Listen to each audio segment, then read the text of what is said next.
Hello guys, welcome back to my new blog. আজিৰ মই এই ভিডিঅ'টোত দেখুৱাম আপোনালোকক কাৰু আৰু ভাস্কৰ্যৰ লগত জড়িত এজন ব্যক্তিৰ জীৱনৰ কিছুমান কথা।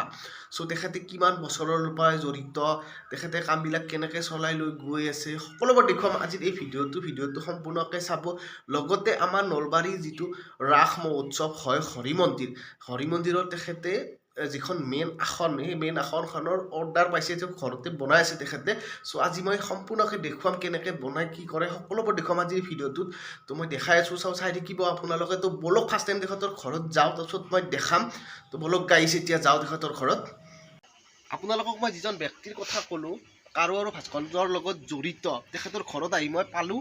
এতিয়া মই ভিতৰত লৈ গৈ আছোঁ আপোনালোকক, তেখেতে কি বনাইছে সকলোবোৰ দেখুৱাম আজিৰ এই ভিডিঅ'টোত। তো চাই থাকিব। তো বলক এতিয়া আমি তেখেতৰ ঘৰৰ ভিতৰত যাওঁ, কি বনাইছে দেখাই আছোঁ। ইয়াত তেখেতৰ কাম চলি আছে। আহক ফাৰ্ষ্ট টাইম তেখেতৰ লগত আমি পৰিচয় হৈ লওঁ। দাদা, পোনপ্ৰথমতে আপোনাক মোৰ চেনেলৰ ফালৰ পৰা নমস্কাৰ জনাইছোঁ। তো আপোনাৰ পৰিচয়টো এতিয়া জানিব বিচাৰিম।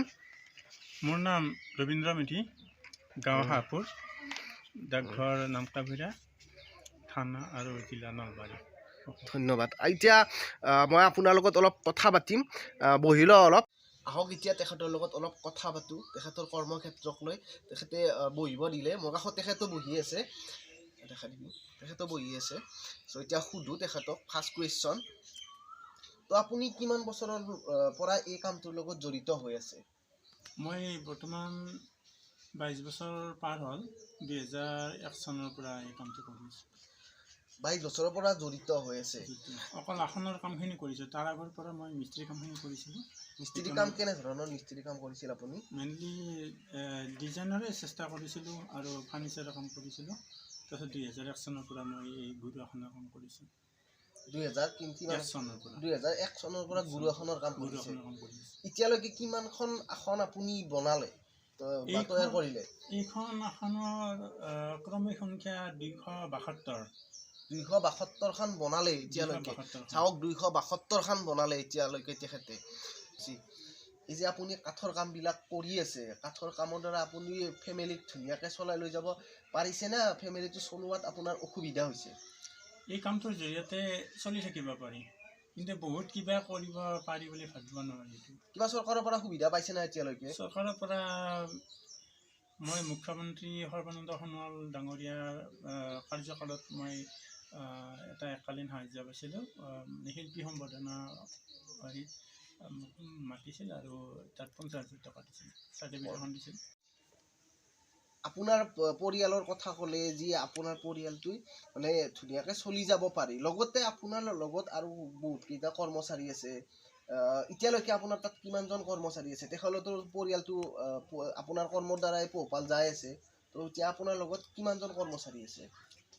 আমাৰ এই কামত আচলতে বেছি কৰ্মচাৰী নাথাকে, কাৰণ যিসকল থাকে তেওঁলোকক শিকাই ল'ব লগা হয়। আৰু এতিয়া 4-5জন চলি আছে, আৰু কেতিয়াবা কমিও যায় আৰু কেতিয়াবা তাতকৈ বাঢ়ি যায়, কেতিয়াবা 10-12জনো হৈ যায়, 16জন মানলৈ হৈ যায়। কিন্তু এই কামটো কৰিছে ইমানখিনি মানুহ প্ৰয়োজন নাই।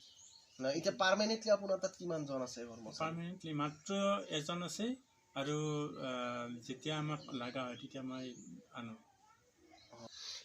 এই যে আপুনি আসনবিলাক বনায়, আসনবিলাকত আপোনাৰ ন্যূনতম মূলধন কিমান মান নিজৰ হাতৰ পৰা খৰচ হয়? আচলতে এই যিটো কাম আমি কৰোঁ, সেইখিনি কাম কৰাৰ ক্ষেত্ৰত আমি যিখিনি কাঠৰ প্ৰয়োজন হয়, যিমানখিনি কাঠ লাগে সিমানখিনি কাঠ কিনি আমি অনাৰ কাৰণে তেওঁলোকৰ পৰা এডভান্স হিচাপে লওঁ। আৰু অকল সেইখিনি মূলধন বুলি ধৰিছোঁ, তাৰে ভিতৰত বাৰ্ণিছ বা অন্যান্য কিবাকিবি যোগাৰ লাগে, সেইখিনি আমি মূলধন বুলি ধৰিছোঁ। তথাপিও কিমান মান খৰচ হয় সেইটো জনাই দিলে ভাল লাগিব। মোটামুটি 30% মান মূলধন লাগে, আৰু বাকীখিনি মেহনতত যায়, কষ্টত যায়। এই কাৰু আৰু ভাস্কৰ্যৰ কৰ্মক্ষেত্ৰক লৈ আপুনি যিহেতু বহুতখিনি বিজি, এই কামটো আপুনি ক'ত শিকিছিলে? আচলতে কিছুমান কাম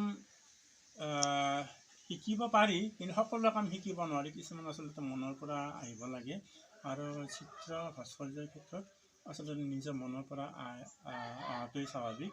আৰু সকলো কাম শিকি লোৱা কিন্তু টান, গতিকে নিজৰখিনি থাকিবই লাগিব স্বতঃস্ফূৰ্তভাৱে। তথাপি আমি যিখিনি আমি বাস্তৱত শিকি ল'ব লগা হয়, সেইখিনি আলম লোৱা বুলি ক'ব পাৰি।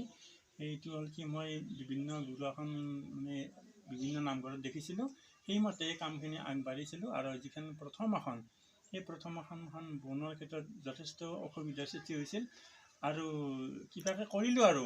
কিন্তু ঘটনা হ'ল কি বহুত অসুবিধাৰ মাজত সেইটো ছাকচেছ হৈছোঁ বুলি ভাবিছোঁ। তাৰ পিছৰ যিখিনি আসন কৰিলোঁ, সেই প্ৰথম মানে কামখিনিৰ অভিজ্ঞতাৰ পৰাই আমাৰ বহুখিনি উপকৃত হৈছোঁ। আৰু সেইমতে কিছু মানে অলপ ডেভেলপ কৰি এই পৰ্যায়খিনি পাইছোঁ। আপুনি ছাকচেছৰ কথা ক'লে যে ছাকচেছ হৈছে আপুনি, কাৰণ অসমৰ চাৰিওপিনৰ পৰা আপোনাৰ অৰ্ডাৰ আহে, তো আপোনাক অসমৰ প্ৰত্যেকজন মানুহে চিনি পায় বুলি মই ভাবোঁ। কাৰণ আপুনি আপোনাৰ বিভিন্ন ধৰণৰ বস্তু ক্ষেত্ৰক লৈ বা কৰ্মক লৈ প্ৰত্যেকে আপোনাক চিনি পায়, হয়নে নহয়? চিনি পায়, কিন্তু সকলোৱে আচলতে চিনি পোৱা বুলি ক'লে ভুল হ'ব। কিছুমানে নামটো বহুত দূৰলৈকে জানে, কিন্তু সেই নামটোৰ ক্ষেত্ৰত মই মানুহজন হয়নে নহয় সেইটো নাজানে। মই বিশেষভাৱে এইটো প্ৰমাণ পাইছোঁ। গতিকে আপুনি এই কামটোক লৈ বহুখিনি টাইম বিজি থাকিব লাগে। প্ৰত্যেকটো সৰু সৰু বস্তু আপুনি খুব সুন্দৰকৈ বনাইছে মানে প্ৰত্যেকটো বস্তু বনোৱাতে আপোনাৰ বহুখিনি টাইম যায়। গতিকে আপুনি এই কামটো কৰি আপোনাৰ পৰিয়ালক সময় দিব পাৰে। ধন্যবাদ জনাইছোঁ আপোনাক, এইটো বিশেষ প্ৰশ্ন কৰিছে। আচলতে এখন আসন বনোৱাৰ ক্ষেত্ৰত বহুত কষ্ট হয় আৰু মানসিকভাৱে মানে বহুত মানে প্ৰস্তুতিৰ প্ৰয়োজন থাকে। আৰু ধৰক এইখন আসন যে বনাই আছোঁ, মোটামুটি প্ৰায় 4.5 মাহ বুলি ক'লে হয়তো কোনোবাই বিশ্বাস নকৰিবও পাৰে, কিন্তু বহুত সময়ৰ প্ৰয়োজন। মই মোটামুটি ৰাতি বৰ্তমান 2-3 সিমানমান বজালৈকে কাম কৰোঁ, কিন্তু আগতে অলপমান বেছি আছিল। হয়তো মই কণ্টিনিউৱাছলি মই ৰাতি পোহৰ কৰি দিছিলোঁ। মই 5 মাহলৈ টোপনি ক্ষতি কৰা ৰেকৰ্ড আছে। আৰু ৰাতিপুৱা মই মানে যেতিয়া আমাৰ নামঘৰত মানে বন্দনা বাজে, সেইখিনি সময়ত টোপনি মাৰোঁ আৰু মোটামুটি 10টামান বজাত উঠোঁ। এনেকুৱাকৈ 5 মাহমান গুচি গৈছিল। আৰু সেই 5 মাহমানৰ ভিতৰত মাত্ৰ 5টা ৰাতি ভালকৈ টোপনি মাৰিছে বুলি মোৰ মনত আছে। আৰু এতিয়া এই যে কৰি আছোঁ, ইয়াৰ ক্ষেত্ৰত হ'ল কি ঘৰত সময় দিয়াটো অলপমান কঠিন। আৰু ঘৰত অৱশ্যে কেতিয়াবা অলপমান দুআষাৰ কথা শুনিব লগাও হয়, কাৰণ মানে এই আসনৰ কামখিনিটো নহয়, ঘৰত বহুত কিবা কৰিব লগা থাকে। আৰু সেইবিলাক কাম মই আচলতে সম্পূৰ্ণৰূপে সময় দিব নোৱাৰোঁ। সময় দিব নোৱাৰাৰ কাৰণে অলপ নিজকো অলপমান টান লাগে। আৰু বিভিন্ন সামাজিক ক্ষেত্ৰত হওক বা বিভিন্ন বন্ধু বান্ধৱৰ ক্ষেত্ৰত হওক, মানে বহুত মানুহে বেয়াও পায়। বেয়া পোৱাৰ কাৰণ হ'ল কি, মই সময় দিব পৰা নাই, আৰু যিমানখিনি সময় দিব লাগে হয়তো সিমানখিনি সময় দিব নোৱাৰোঁ। সেইটোৰ কাৰণে অলপমান নিজকে কিবা দুখী লাগে। আৰু কেতিয়াবা এনেকুৱা হয় যে মই যেন অসুস্থ শৰীৰেও কিছুমান বহুত কামেই কৰিছোঁ, কাৰণ এইকাৰণে কৰিব লগা হয়, নিৰ্দিষ্ট যি তাৰিখ থাকে সেই তাৰিখত বস্তুখিনি দিবই লাগিব। আৰু যদি মই দিব নোৱাৰোঁ, তেতিয়া বহুত বেয়া কথা হ'ব, আৰু এটা বেয়া ৰেকৰ্ড মানে নিজৰ ভিতৰত গঢ় লোৱাৰ দৰে হ'ব। সেইখিনি কৰিব দিব নোৱাৰি লাগে। যিমানখিনি কষ্ট নহওক সেইখিনি কৰাৰ কাৰণে মই চেষ্টা কৰোঁ। আপোনাৰ মোৰ ফালৰ পৰা আপোনাৰ পৰিয়ালৰ বিষয়ে অলপ জানিব বিচাৰিম এতিয়া। মোৰ পৰিয়ালটো ডাঙৰ পৰিয়াল নহয়, মোটামুটি সুখী পৰিয়াল। মোৰ মিছেছ ৰেখা মেধি খুব সুন্দৰকৈ চলাই লৈ গৈ আছে আপুনি এই কৰ্মক্ষেত্ৰটোলৈ। হয়। আৰু তেওঁ পিছে মোৰ যিমানখিনি কাম হয়, যিমান মিস্ত্ৰী আহে, তেওঁ বাকীখিনি চোৱা চিতা কৰে, বা ৰন্ধা বঢ়া বা চাফ চিকুণ বা এই যা যোগাৰখিনি কৰি দিয়াত তেওঁ মানে সহায় কৰে। আৰু তেওঁৰ সহায় অবিহনে মইতো ইমানখিনি আগ নাবাঢ়িলোহেঁতেন।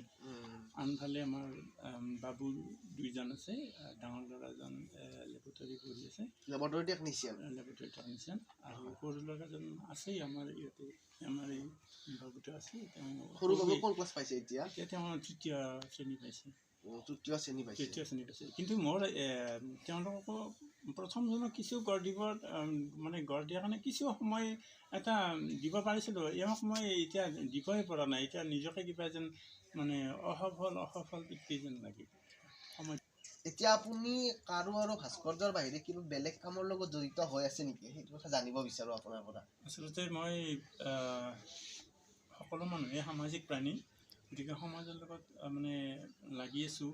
আৰু আচলতে মই সময় নাপালেও মই সপ্তাহত কিছু সময় দিওঁ এটা অনুষ্ঠান আছে প্ৰজ্ঞালয় বুলি এই অনুষ্ঠানটোত মই ৰবিবাৰে ৰাতিপুৱা যাওঁ যাই নীতি শিক্ষা বা আধ্যাত্মিক শিক্ষাৰ বিনামূলীয়া পাঠদান কৰাৰ কাৰণে চেষ্টা কৰি আছোঁ আজি 2013 চনৰ 25 আগষ্ট ৰবিবাৰৰ পৰা আৰম্ভ হৈছিল আৰু আজিৰ এই মুহূৰ্তগুলি চলি আছে আৰু এই ক্ষেত্ৰত অৱশ্যে বিভিন্নজন মানে মহাশয়ে আমাক সহায় কৰিছে আৰু এজন দুজন বহুত মানুহে আমাক এই ক্ষেত্ৰত সহায় কৰিছে আৰু তেওঁলোকক মই এই হিচাপতে মানে কৃতজ্ঞতা জ্ঞাপন মোৰ চেনেলৰ ফালৰ পৰা কৃতজ্ঞতা জনাইছোঁ ধন্যবাদ লগতে মই এটা কথা আপোনাৰ পৰা আৰু জানিব বিচাৰোঁ আপুনিতো কাঠৰ সামগ্ৰী বহুত বনাইছে ক'লে যে আপুনি ফাৰ্নিচাৰৰ কামো কৰে আসনৰ কামো কৰে আপুনি কি বনাই কৈ দিয়ক এবাৰ আৰু আপোনাৰ লগতে এড্ৰেছটো জনাই দিয়ক যে লগতে মই এখেতৰ সম্পূৰ্ণ এড্ৰেছটো মই ডেছক্ৰিপশ্যনত দি দিম যদি আপোনালোক কাঠৰ সামগ্ৰী প্ৰয়োজন হয়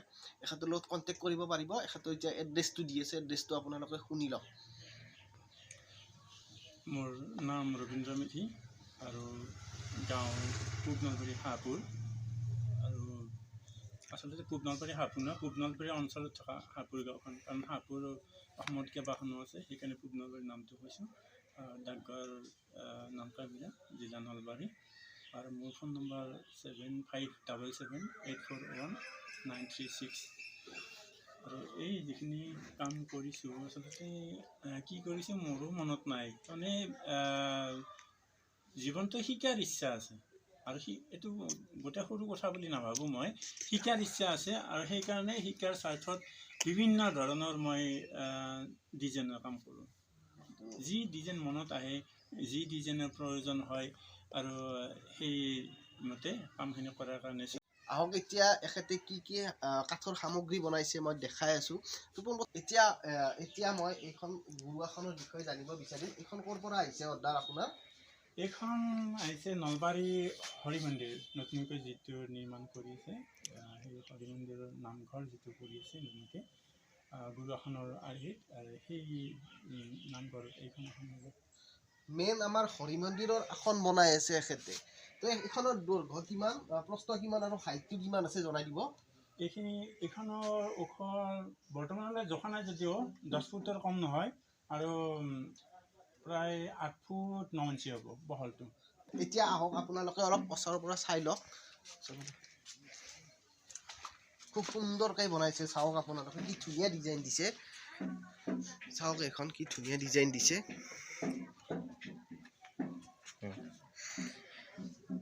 ডিজাইনবিলাক চাওক আপোনালোকে কি সুন্দৰকৈ ডিজাইন দিছে ঘৰা বনাইছে অৰ্ধনিৰ্মিতত হৈ আছে এইখন সম্পূৰ্ণ হ'লে আৰু বহুত ধুনীয়া লাগিব কালাৰ কৰাৰ পিছত ইয়াতে আৰু কিমান বাকী আছে আপোনাৰ কাম এই এখনখনত কাম 2% বাকী আছে কাৰণ ইয়াত বহুত বিশেষ কাম বহুত থকা বুলি ক'ব নোৱাৰি কাৰণ ইয়াৰ মুখকেইখন বনাব আছে মুখ বনাব আছে এইবিলাকৰ ডিজাইন দিব আছে ফিটিঙৰ কামখিনি আছে আৰু ওপৰত ডিজাইনৰ অলপ কাম আছে আৰু ওপৰত যিটো গম্বুজ হ'ব তাত পিতলৰ হ'ব সেই গম্বুজটো সেইখিনি অহা পৰহি মই শেষ কৰিব পাৰিম বুলি ভাবিছোঁ মোটামুটি 2টা দিনৰ কাম আছে আৰু ফিনিচিঙৰ কাৰণে চাওক কি সুন্দৰকৈ বনাইছে ইয়াক ঘৰা কালাৰ কৰাৰ পিছত ইয়াতে বাৰ্নিছ কৰাৰ পিছত একদম ক'ব লাগিব অৰিজিনেল বুলি ক'ব লাগিব কি ধুনীয়াকৈ বনাইছে চাওক এতিয়া আৰু আমি বেলেগ কি বনাইছে চাওঁ আহক আপোনালোককো দেখুৱাওঁ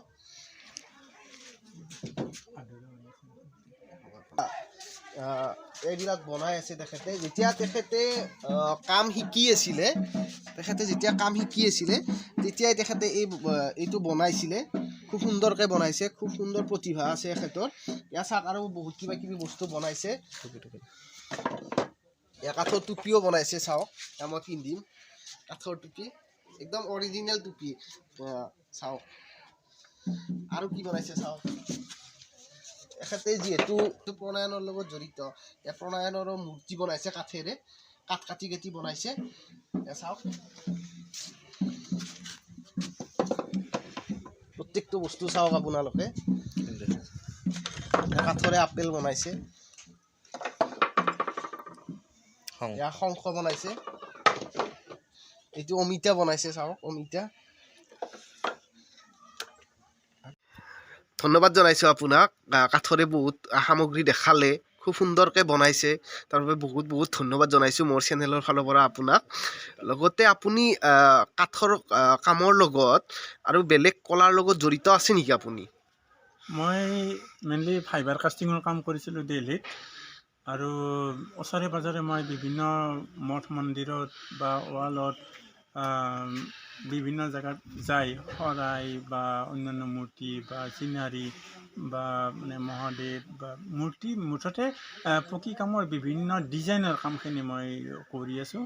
আৰু আৰম্ভণিতে মই পঢ়ি থকা অৱস্থাত মাটিৰ কাম কৰিছিলোঁ, আৰু তাৰপিছত মই চিত্ৰ অঁকা কাম কৰিছিলোঁ, আৰু মানে স্কেচ বুলি কয় মেগাজিনত থাকে, মানে সেইবিলাক কৰিছিলোঁ, আৰু এনেকৈ কৰি আছোঁ আৰু। ধন্যবাদ আপোনাক।